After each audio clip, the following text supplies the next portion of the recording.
en su Biblia, me puede hacer saber con un fuerte amén. Jueces capítulo 2, versículos 7 al 10 dice: y el pueblo había servido a Jehová todo el tiempo de Josué y todo el tiempo de los ancianos que sobrevivieron a Josué, los cuales habían visto todas las grandes obras de Jehová que él había hecho por Israel. Pero murió Josué, hijo de Nun, siervo de Jehová, siendo de 110 años, y lo sepultaron en su heredad en Timnat Sera, en el monte de Efraín, al norte del monte de Gaas. Y toda aquella generación también fue reunida a sus padres, y se levantó después de ellos otra generación que no conocía a Jehová, ni la obra que él había hecho por Israel. Cierre sus ojos y vamos a hablar con el Señor. Y pidámosle que nuestro corazón esté listo para lo que Dios quiere hablar a nuestras vidas en este día. Señor, yo quiero darte gracias, Padre. Gracias porque estoy aquí. Vengo con toda la debilidad de un ser humano, pero también con toda la fe de que eres tú el que hace las cosas extraordinarias. Yo quiero pedirte que hoy tu Espíritu Santo hable fuerte y claro a nuestras vidas y que podamos recibir esta palabra, porque yo la necesito, Señor. Yo necesito esta palabra que hoy tú vas a traer a nuestras vidas, y sé que cada uno de los que estamos aquí también la necesita igual que yo. Por eso te pido que hoy nuestros corazones sean tierra fértil, que podamos quitar toda piedra de prejuicio, toda piedra de indiferencia, toda piedra de apatía, que podamos tener en ese terreno para que la semilla de tu palabra caiga y dé fruto al 30, al 60 y al 100 por uno en nuestros corazones, Padre. En el nombre de Jesús. Amén. Quiero hablar hoy de 3 generaciones y de un fenómeno que está atacando a la iglesia cristiana de este tiempo de manera muy, muy peligrosa. Y yo le llamo la generación de Jueces 2:10. La Biblia nos habla del pueblo que entró con Josué a la tierra prometida y que pudieron ser testigos de cómo Dios derribó los muros de aquellos lugares y les entregó toda esa tierra por herencia, porque así se los había prometido. Y este hombre, Josué, el líder del pueblo en ese tiempo, había logrado mantener la lealtad y la devoción del pueblo de Israel hacia el Señor. Él había puesto delante de ellos la decisión y él había marcado la línea claramente. Ustedes decidan a quién van a servir. Si a los dioses de este mundo, de esta tierra, de los amorreos.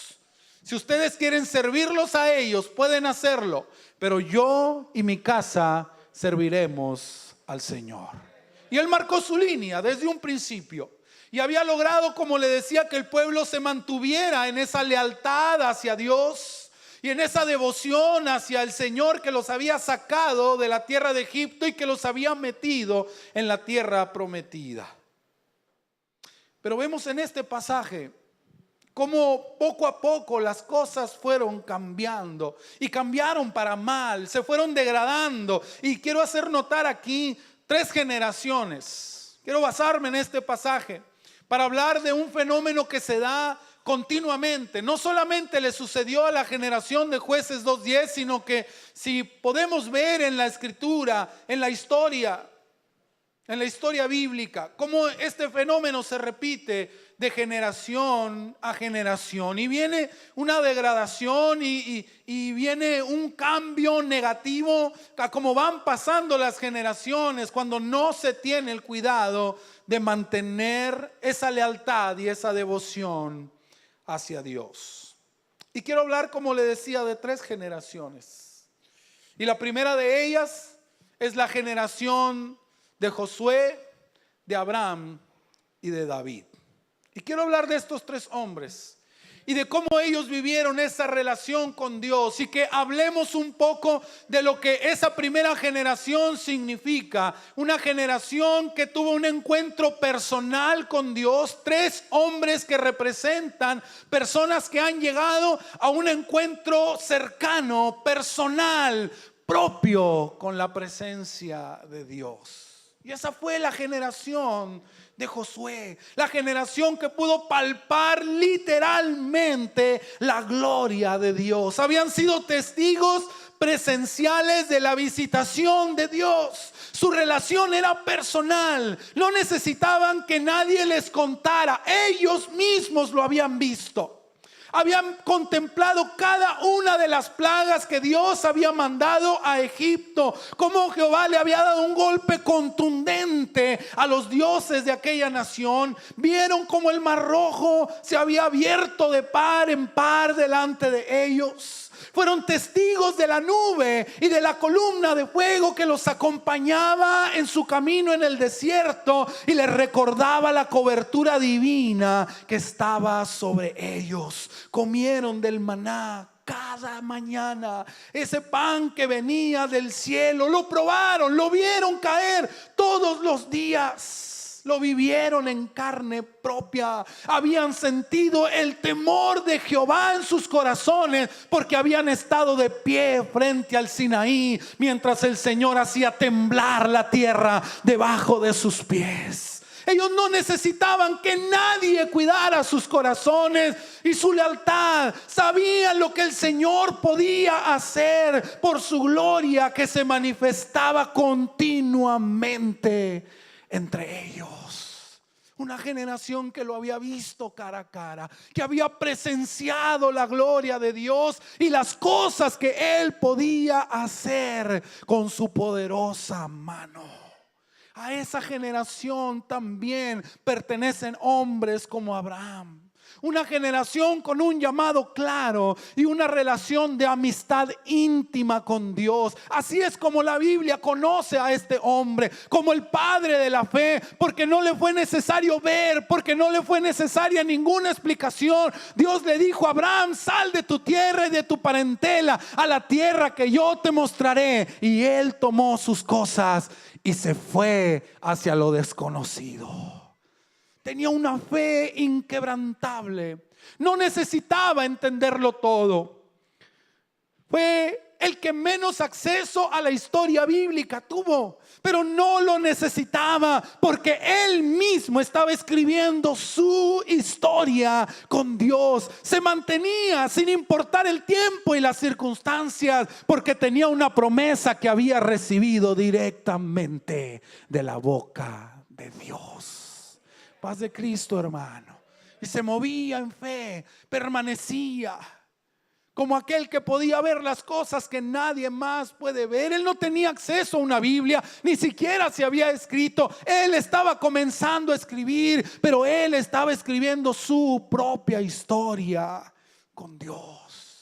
A esta primera generación también le pertenecen hombres como David, un hombre conforme al corazón de Dios, dice la palabra, que se caracterizaba por una adoración genuina, que aún al día de hoy las palabras de sus cantos nos siguen llegando a lo profundo de nuestro corazón. Una adoración poderosa, capaz de echar fuera los demonios que perturbaban el corazón de los hombres.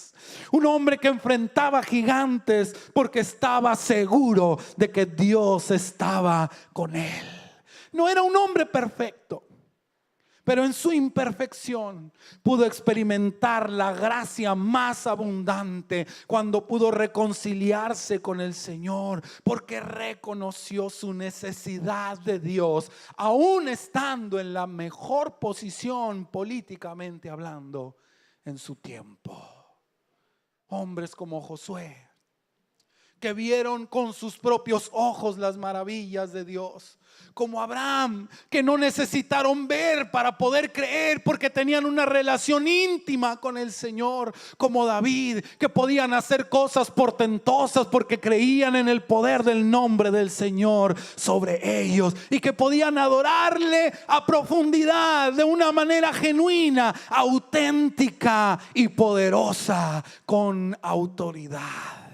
Esta primera generación se caracteriza por la pasión y el compromiso con Dios. Y sabe, hermano, esas historias se siguen repitiendo. Y yo quiero hacerte consciente de algo en este tiempo. Si tú estás aquí, si nosotros estamos en este lugar, si esta iglesia existe, fue gracias a una primera generación que le dio vida a todo lo que hoy nosotros podemos disfrutar. Hubo alguien que dobló sus rodillas. Hubieron personas que no descansaron, que no cesaron de pedir y de buscar del Señor. Y gracias a esas personas, con ese compromiso férreo con Dios, que experimentaron la gloria de Dios, pero sobre todo que le mostraron la gloria de Dios a este mundo, es que tú y yo estamos aquí. Hubo una generación de Josué, hubo David, hubo Abraham.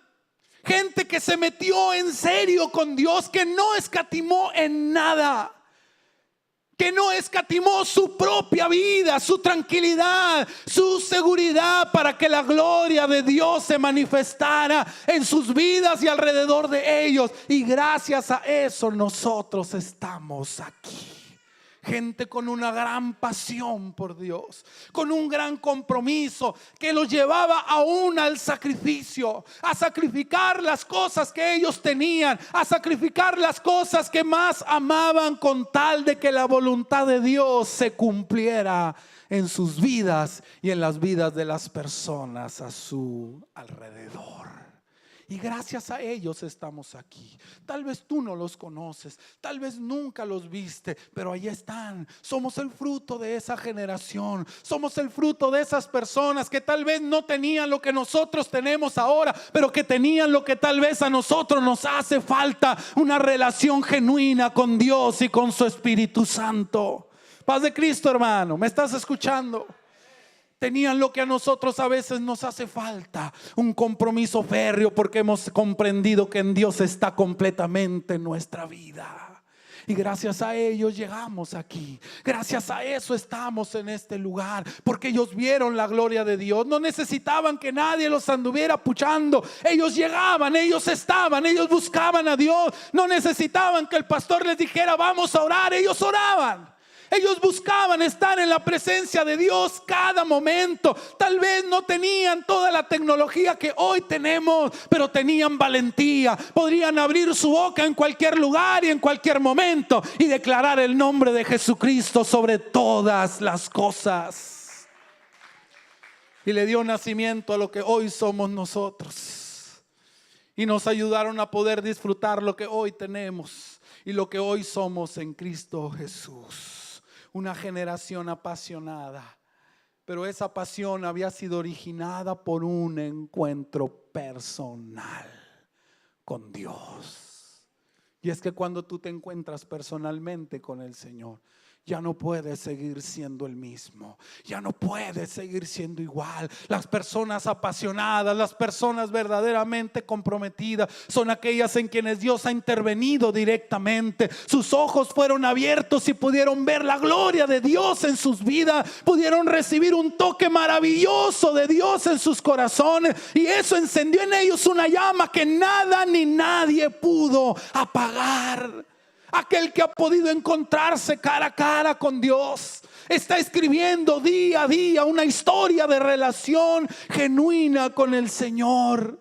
No eran superhombres, no eran personas por encima del promedio, no eran personas como cualquier otro, pero algo los hacía diferentes. Habían estado en su presencia.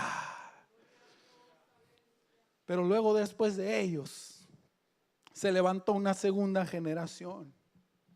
Y yo le llamo a esta generación la generación de los ancianos de Isaac y de Salomón.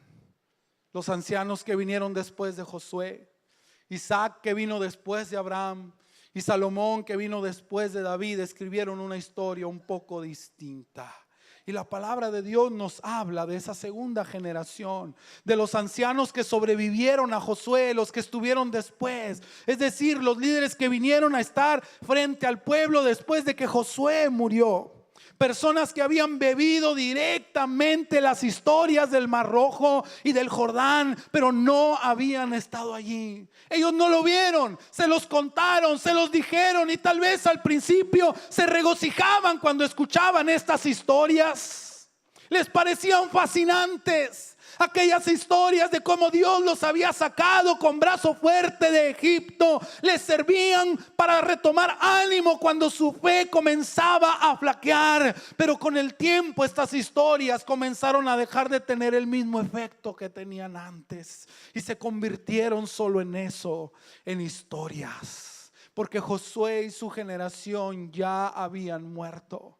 Y quienes narraban los acontecimientos no lo hacían ya con la misma pasión, no lo hacían ya de la misma manera, porque ellos no lo habían vivido. Estaban hablando de cosas que a ellos no les había tocado ver, era lo que les habían contado. Y obviamente que sus historias no estaban cargadas de la misma emotividad de aquellos que tal vez ya ni siquiera podían ver con sus ojos por la edad, pero que podían recordar porque habían atesorado en su corazón esa maravillosa experiencia de haber sentido a Dios cerca en sus vidas. Pero ellos no lo habían vivido, ellos no habían estado allí, no eran experiencias personales, eran las vidas de otros. Y ellos se habían conformado con escuchar las historias que otros les contaban, pero no habían tenido el valor de escribir la suya propia. Es la generación de Isaac, personas que mantienen el testimonio, pero que su vida es gris.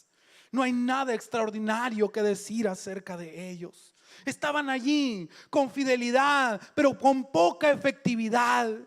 Ni siquiera fue capaz de acercar a sus hijos hacia Dios. Isaac mantenía el testimonio de Abraham, pero no fue capaz de transmitírselo a sus hijos. Desde que sus hijos nacieron, siempre estuvieron peleando, siempre estuvieron disputándose las cosas. Nunca pudieron aceptar el lugar que tenían en Dios, porque tal vez Isaac nunca se tomó el mismo tiempo que Abraham se tomó con él en decirte: hijo, tú eres una promesa de Dios en mi vida. No fue capaz de transmitir el testimonio. Sus hijos no conocieron a Dios a través de él. Uno de ellos ni siquiera le conoció, nunca quiso conocerlo. Otro tuvo que pasar una vida de penurias para poder tener un encuentro con un Dios a quien su padre servía, pero que nunca se lo había enseñado. Y como sus hijos no conocieron a Dios desde pequeños, vivieron de manera licenciosa y desagradable al Señor. Fallaron en transmitir a la siguiente generación la pasión y se dedicaron solo a sí mismos, a sobrevivir ellos, pero dejaron morir el legado que Dios les había encomendado. Fallaron en transmitírselo.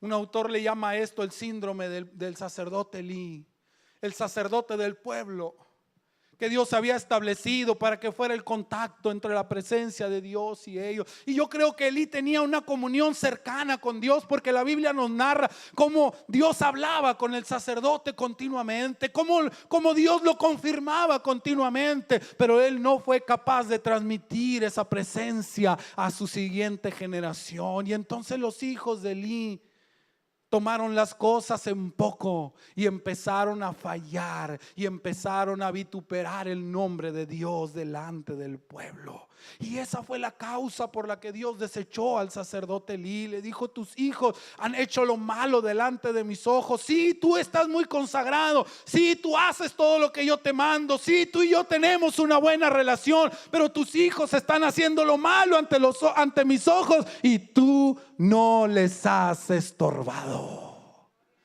Los dejaste. No transmitiste el legado, la honra de la investidura sacerdotal en tus hijos. Tú hiciste lo bueno, pero tus hijos no lo hicieron. Y entonces por eso yo estoy desechando a tu casa y me he encontrado otro hombre que pueda servir en tu lugar. Y Dios llama a Samuel. Y vemos cómo Samuel desarrolla un ministerio poderoso, magnífico, pero cometió el mismo error de Elí. Sus hijos no pudieron seguir con ese legado. Sus hijos hicieron también lo malo delante de los ojos de Dios. Una generación demasiado preocupada por sobrevivir ellos, pero que dejan morir el legado de la gloria de Dios y de la obra de Cristo en nuestras vidas. Y así le pasó a Isaac. Pudo mantener el testimonio, pero no pudo pasarle la estafeta a sus hijos. No pudo hacerlo. Y uno de sus hijos nunca conoció a Dios. Y el otro tuvo que pasar muchas penurias para poder conocerlo. Esta generación es también la generación de Salomón. Una generación que heredó un reino por el cual no tuvo que luchar. Estaban viviendo de la gloria pasada. Ya no había que pelear, ya no había que luchar. Salomón ya no peleó ninguna batalla. Salomón ya no luchó por el reino que ahora tenía. Su padre era quien había luchado. Y Salomón vivía de la gloria pasada, disfrutando de los frutos de las batallas de otro. Una generación hipócrita. Hipócrita porque dice servir a Dios, pero al mismo tiempo sirve a los dioses de su corazón y se postra ante todo lo que el mundo se arrodilla. Un hombre muy sabio, sí, una generación con mucho conocimiento, con mucha sabiduría, pero con poca lealtad y con poca pasión, que viven para el saber, pero lo que saben no afecta a su vivir. Un hombre muy sabio, de los hombres más ricos, en una de las ciudades más prósperas del mundo en su tiempo, pero que no supo ser leal a Dios, porque estaba viviendo un reino que no le había costado, porque estaba gobernando un reino por el que alguien más había peleado y que no sabía lo que había costado, y se le hizo fácil perderlo. Hipócrita, porque decía ser rey por gracia de Dios, pero al mismo tiempo se arrodillaba ante los dioses que sus esposas y sus concubinas traían de todos los lugares de donde ellas venían, y servía a otros dioses. Pero él decía que servía al Señor y escribió y nos dejó por escrito que el temor a Jehová es el principio de la sabiduría, pero él no pudo temer al Señor hasta el final. Se vendió su corazón. Y no fue capaz de transmitirle el legado correcto a quienes venían detrás de él. Y esa generación, la segunda, se caracteriza por el nominalismo. Solamente son cristianos de nombre, por la hipocresía y el compromiso a medias. Gente hipócrita que dice servir a Dios, pero solamente lo hace cuando le sobra el tiempo. Gente hipócrita que dice servir a Dios, pero cuando las cosas no le salen como quiere, comienza a renegar y comienza a negar lo que Cristo ha hecho ya en sus vidas. Vienen, se sientan aquí, escuchan los sermones, dicen que son cristianos, pero con su actitud, con su vida, con sus palabras, denotan algo muy diferente. Tienen un compromiso a medias con sus palabras, con sus labios. Dicen: sí, yo voy a servir a Dios todos los días de mi vida, pero cuando se trata de cumplirlo, encontramos una historia muy diferente. Hipócritas, bajos de compromiso, sin lealtad, nominales, solo de nombre, pero no de verdad. Adoradores de nombre, pero no en espíritu y en verdad. ¿Y sabes qué es lo más triste? Que esta generación le está dando luz a una tercera generación que es todavía peor. La tercera generación, la generación de Jueces 2:10, la generación de Jacob, la generación de Roboam. Esa generación que vino después de que los líderes que llegaron después de Josué murieron también y se levantaron otros nuevos.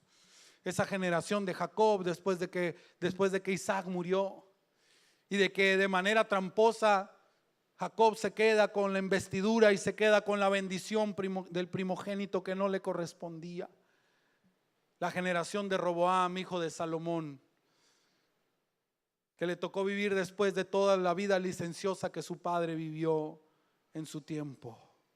Le demos nacimiento a una tercera generación, como dice Jueces 2:10, que no conocía a Dios ni las maravillosas obras que Él había hecho por Israel. Una generación que descubrió el engaño y la hipocresía de sus padres. Hace unos días hablaba con un joven, un ministro joven, que está buscando hacer la obra de Dios y me decía: hermano, ayúdeme, ¿qué puedo hacer? ¿Qué consejo me da? Y yo le hablaba acerca de esto, de las generaciones, porque era lo que Dios estaba poniendo en mi corazón. Y le decía: es importante que recuperemos a esta generación, porque si no recuperamos a esta generación, perderemos a la generación que viene. Si no le regresamos la gloria primera a esta generación que está aquí, si no logramos que esta generación tenga su propio encuentro con Dios, le daremos luz y le estamos dando luz a una generación que no conoce a Dios.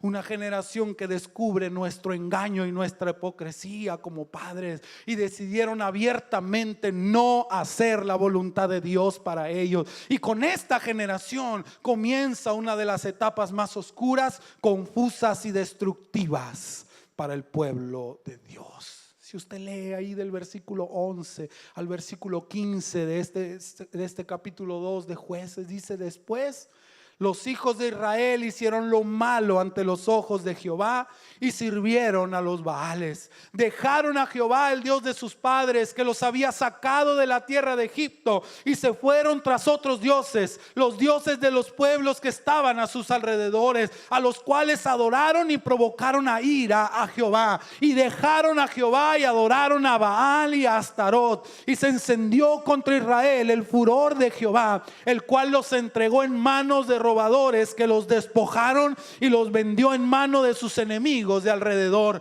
y no pudieron ya hacer frente a sus enemigos. Por donde quiera que salían, la mano de Jehová estaba contra ellos para mal, como Jehová había dicho y como Jehová se los había jurado, y tuvieron gran aflicción.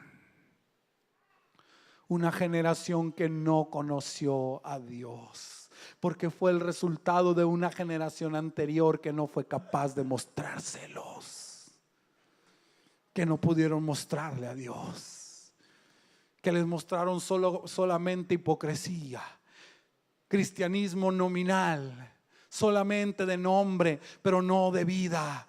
Y sus hijos descubrieron el engaño. Sus hijos se dieron cuenta de lo falsa que era su vida y decidieron abiertamente no seguir su camino. Paz de Cristo, hermanos. Esa es la tercera generación. La generación de un Jacob que no conocía al Dios de sus padres y que conseguía todo en base al esfuerzo personal y haciendo uso del engaño y de las artimañas para lograr aquello que podría recibir por la bendición de Dios, engañando y siendo engañado, golpeado por la vida y viviendo en temor e incertidumbre. Un Jacob que tuvo que ser llevado aún al umbral de la muerte para que pudiera recordar al Dios de sus padres. Y lo vemos, hermano, nos ha tocado ver tanta gente entrar por esa puerta, que vienen golpeados, que vienen con situaciones, que vienen con muchas cosas en su vida, y que hasta que estuvieron ya hundidos, hasta que estuvieron ya en lo profundo, se acordaron que un día alguien les habló, se acordaron que un día alguien de su familia los llevó a la iglesia. Pero tuvieron que pasar por todos los golpes que la vida le pudo haber dado y estar inclusive cerca de la muerte para que pudieran acordarse de Dios, porque en medio no hubo una generación que se los pudiera mostrar. Paz de Cristo, hermano. Creyendo que con sus propios esfuerzos van a lograr las cosas, y hasta que no logran nada, entonces se acuerdan de que hay un Dios, porque tuvieron que ser los problemas. Tuvieron que ser las circunstancias, tuvieron que ser programas, tuvieron que ser proyectos de la iglesia, porque la iglesia no fuimos capaces de mostrarles la gloria de Dios entre nosotros. Paz de Cristo, hermano. La generación de Roboam, que perdió el reino, ese reino que había costado, ese reino que había, por el cual muchos habían dado su propia vida, lo perdió. El Señor se lo quitó de las manos. Ya no tuvo más autoridad. Mantuvo una mínima parte de la bendición, y solo por la fidelidad y la misericordia de Dios. Esta tercera generación se caracteriza por el desconocimiento de Dios y el alejamiento voluntario. Paz de Cristo, hermano. 3 generaciones en el cual te encuentras tú. Es preocupante, hermano, cómo está llegando una tercera generación. Y no me refiero a personas que vienen de fuera, me refiero inclusive a nuestros propios hijos, a nuestros jóvenes, a esta generación que está aquí, que se está perdiendo, que se está yendo de la iglesia.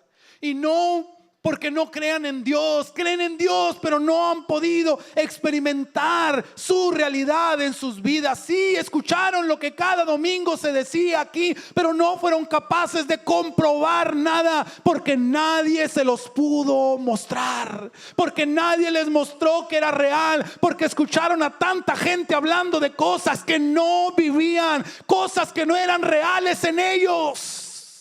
De un poder para transformar, para cambiar, para sanar, para liberar, pero que no había tenido resultado en sus propias vidas. Y descubrieron el engaño. Descubrieron el engaño de sus padres. De esos padres que le hablaban de un Dios que ellos no vivían. De esos padres que les hablaban de una virtud que ellos no tenían. De esos padres que le hablaban de un Dios poderoso en el cual ellos mismos no estaban seguros si creían. Hipócritas que le dieron nacimiento a una generación que no conoce a Dios y que no quiere seguirlo. ¿Para qué? ¿Para qué me voy a hacer cristiano? ¿Para ser como tú? Mi padre contaba una historia de un joven que desde niño había ido a la iglesia. Sus padres lo habían llevado todos los domingos y escuchaba todo lo que sus papás hablaban en su casa, todas las pláticas que tenían. Y cuando este niño ya fue joven, decidió alejarse de la iglesia porque no hubo nada que pudiera mantenerlo allí. Y se fue, se retiró, andando en alguna de sus tropelías por allí. Fue herido y estaba en el hospital al borde de la muerte. Y los padres, desesperados al no saber qué hacer, le dicen: hijo, si quieres le llamamos al pastor para que venga y ore por ti. Le dice: no le hablen. ¿Para qué le quieren hablar a ese hipócrita? ¿Que no se acuerdan todo lo que ustedes decían de él cuando salían del culto, cuando íbamos en el carro de regreso? Todas las cosas que decían de ese hombre, todas las cosas que decían entre ustedes, que platicaban acerca de él, que era un hipócrita, que era esto, que era el otro, que era aquello. ¿Para qué le hablan? No va a pasar nada. Ese hombre no tiene autoridad. Ustedes mismos lo dijeron.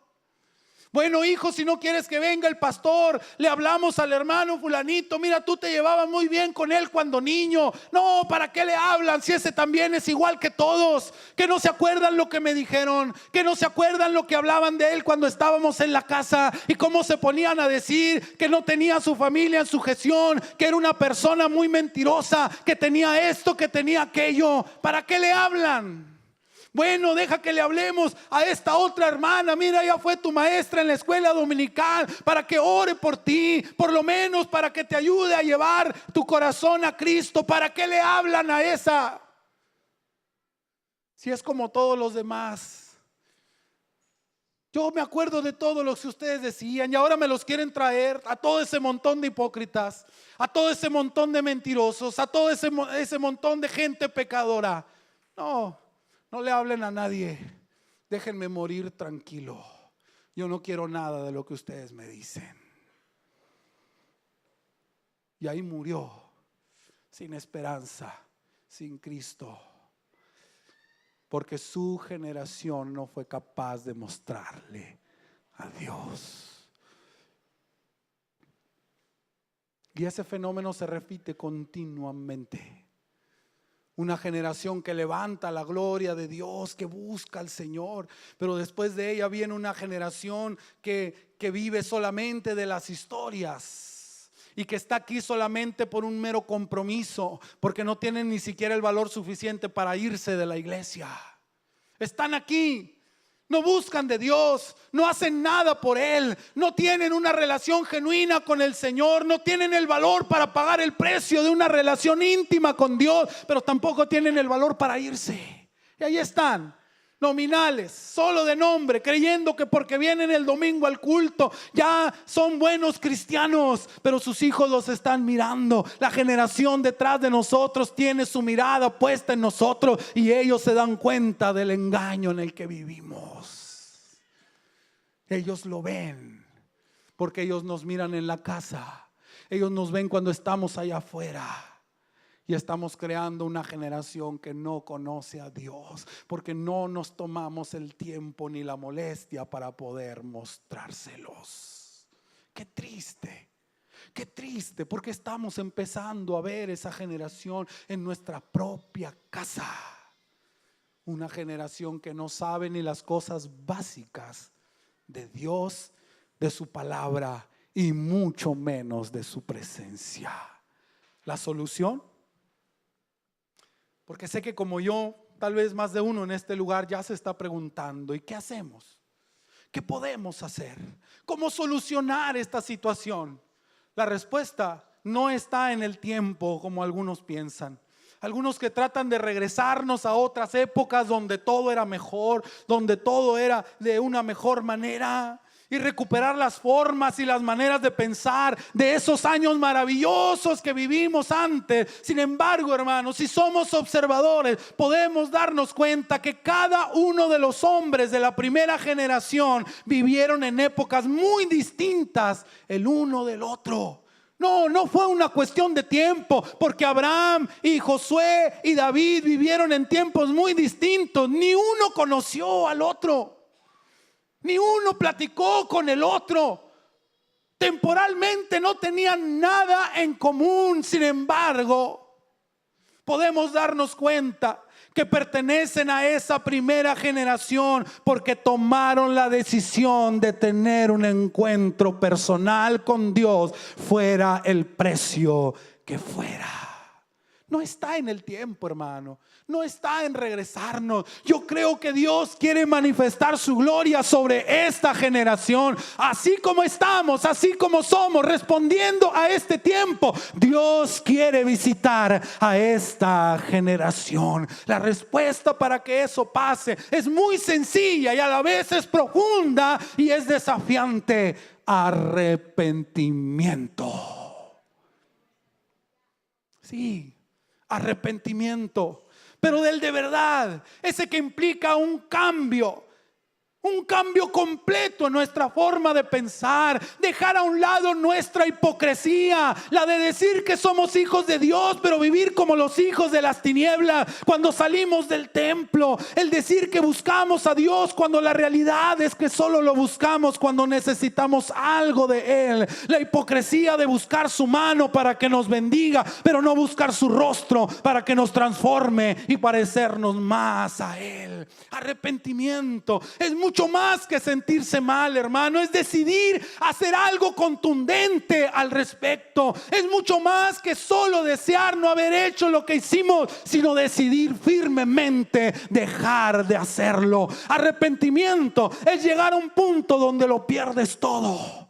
Y no importa lo que tengas que sacrificar: tiempo, dinero, esfuerzo, trabajo, familia, popularidad, no importa. Haces lo que Dios dice cuando Dios lo dice y como Él nos lo manda. Eso es arrepentimiento.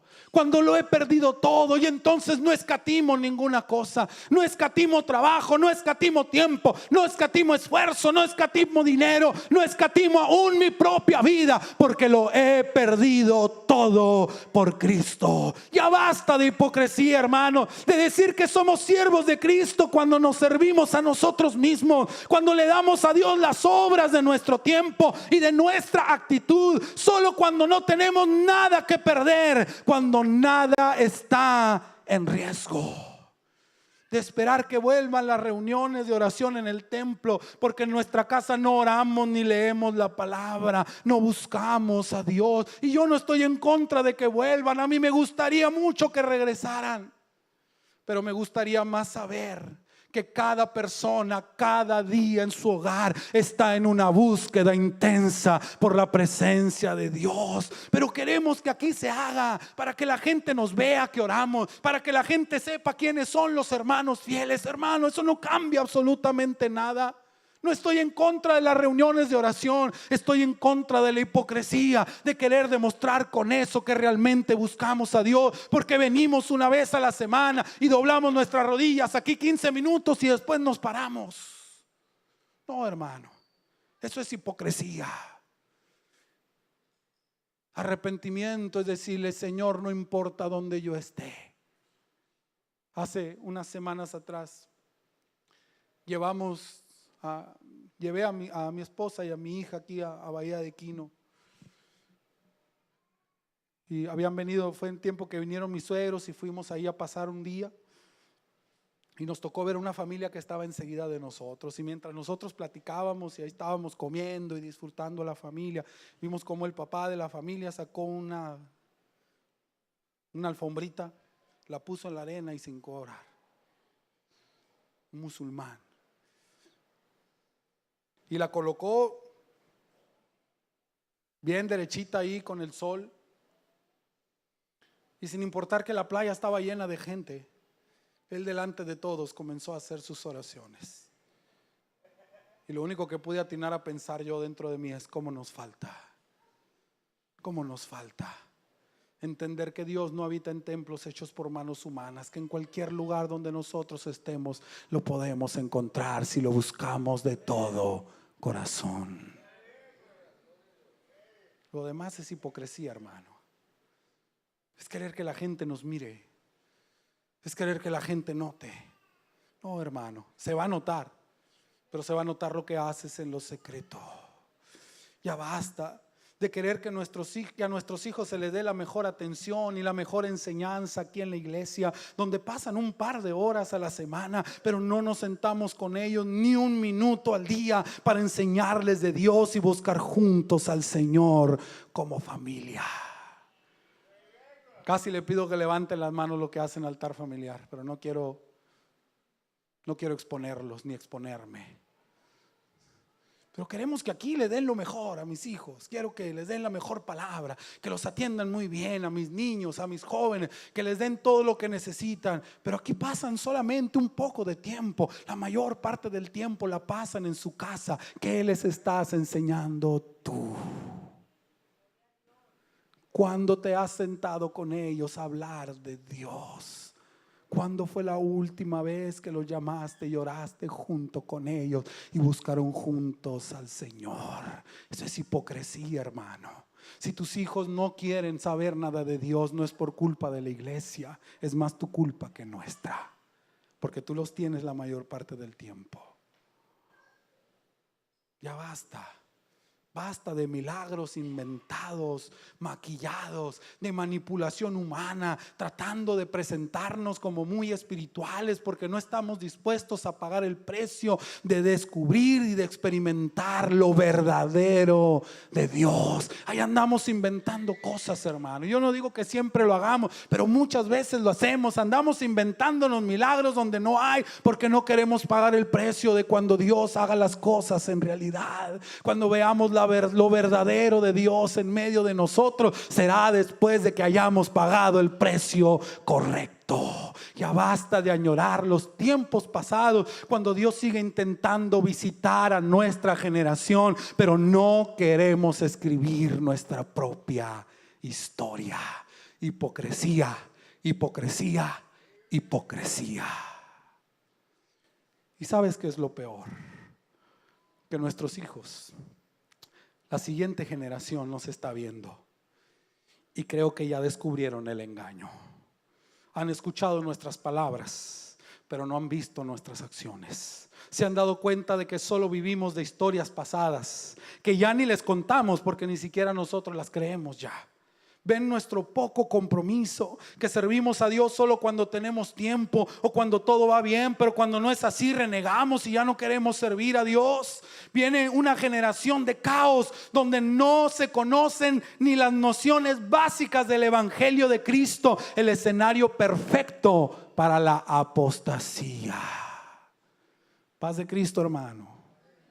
Estamos preparando el escenario perfecto para que el enemigo engañe a nuestra siguiente generación, porque no le hemos podido mostrar lo real de Dios desde nuestras casas, en cualquier lugar donde nosotros estemos. Les hemos mostrado un cristianismo nominal que no tiene valor específico, que no tiene peso específico, porque cuando vienen las circunstancias difíciles de la vida nos comportamos como cualquier persona que no conoce a Dios. Paz de Cristo.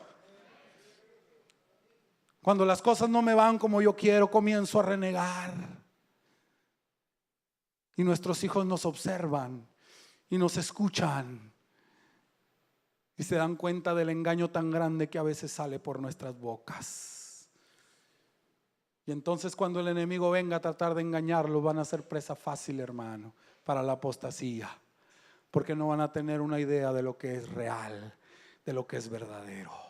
Pero Dios nos está dando la oportunidad, hermano. Podemos revertir todo esto si tan solo nos arrepentimos y le buscamos de corazón, no hipócritamente esperando que alguien más lo haga, viendo a los demás para denunciar los errores de otros, sino viendo los nuestros y decidiéndonos de una buena vez por todas a buscar de corazón a Dios, a escribir nuestra propia historia con Dios, aunque sea un precio alto el que haya que pagar. Sabes, hermano, cada generación necesita su propio encuentro con Dios. Si tú y yo no nos encontramos con Dios en esta generación, la generación que viene detrás de nosotros jamás lo va a conocer, porque no podremos llevarlos a un lugar donde nunca hemos estado.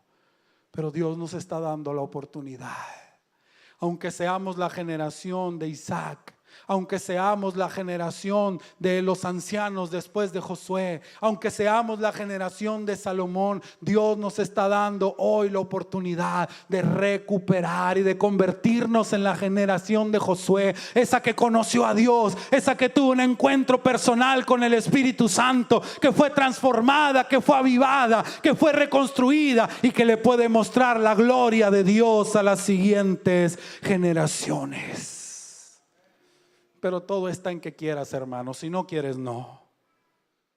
Todo está en que te arrepientas y dejemos de ser hipócritas y empecemos a ser verdaderos buscadores de Dios. Quiero cerrar este mensaje con una palabra profética que se encuentra en Isaías 44, versículo 3. Y dice: y voy a derramar aguas sobre el desierto y ríos sobre la tierra seca, y también voy a derramar mi espíritu sobre tu generación y mi bendición sobre tus renuevos. ¿Alguien cree esta palabra? ¿Tú crees esta palabra, hermano? Yo te voy a pedir que te pongas de pie en esta hora. Tenemos que empezar por reconocer que